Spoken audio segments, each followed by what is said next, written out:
Villains Are Destined to Die Volume 3 Review. The more I read this manhwa, the more obsessed I become. The story and art and the characters keep dragging me into the series. Like, I'm next to the main protagonist Penelope when she faces her ordeals. In Volume 3, we continue to see Penelope trying to survive. The affection meters of the main male characters are growing slowly, and Penelope has put all of her hopes on Eccles, the slave she acquired in hope to make her a knight. But his slave status doesn't make things easy. He's defeated by the other knights and the guards at the Duke's house, but as he promised Penelope he will make them accept him.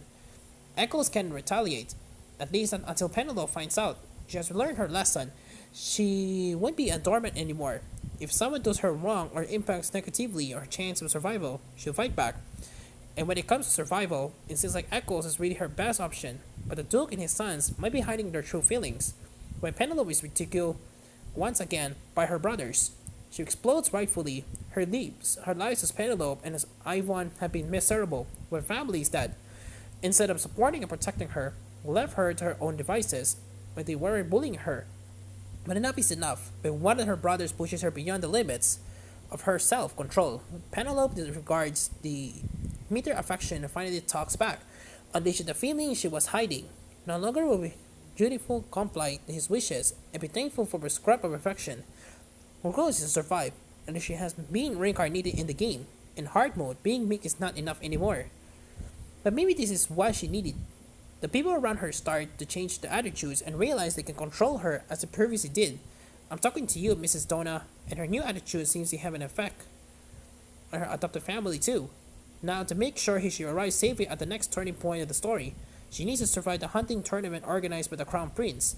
In this volume, we can see the characters grow, especially Penelope. Her lives as Ivan and Penelope seems to mirror each other, mistreated, bullied, and disregarded, even being starved and ignored by the people who were supposed to love and care for her.